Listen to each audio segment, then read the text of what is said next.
Sir ഈ കടയുടെ പ്രത്യേകത എന്താ?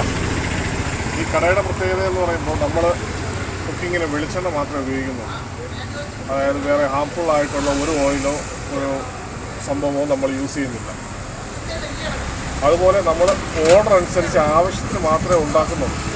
അപ്പോൾ നമ്മൾ മെയിനായിട്ട് ഫോക്കസ് ചെയ്യുന്ന ഓർഡേഴ്സാണ്. ഓർഡേഴ്സ് അനുസരിച്ച് നമ്മൾ ചെയ്തു കൊടുക്കാനാണ് നമ്മുടെ പ്ലാനിങ്. വെറുതെ ഫുഡ് ഉണ്ടാക്കി നമുക്ക് വേസ്റ്റ് ചെയ്യുന്നതിനോട് നമുക്ക് താല്പര്യമില്ല. അപ്പോൾ ആവശ്യക്കാർക്ക് എത്രയാണോ അവർക്ക് ക്വാണ്ടിറ്റി ആവശ്യം അതനുസരിച്ച് നമ്മളടുത്ത് പറഞ്ഞു കഴിഞ്ഞാൽ നമ്മൾ അതനുസരിച്ച് ചെയ്ത് അവർക്ക് കൊടുക്കും. പിന്നെ നമുക്ക് സീറ്റിംഗ് അറേഞ്ച്മെൻറ്റ്സ് ഒന്നുമില്ല, ജസ്റ്റ് ടേക്ക് അവേ മാത്രമേ ഉള്ളൂ. ഓൺസ് നിങ്ങൾക്ക് ഇഷ്ടപ്പെട്ട് ആ ടേസ്റ്റ് ഇഷ്ടപ്പെട്ട് കഴിഞ്ഞാൽ തീർച്ചയായും നിങ്ങൾ കഴിക്കുമ്പോൾ ആ വെളിച്ചെണ്ണയുടെ ഫ്ലേവർ കൃത്യമായി ഉണ്ടാവും. ആ ടേസ്റ്റ് ഇഷ്ടപ്പെട്ട് കഴിഞ്ഞാൽ വീണ്ടും വരിക, നമ്മളെ സപ്പോർട്ട് ചെയ്യുക, നമ്മളെ വിജയിപ്പിക്കുക. Thank you sir.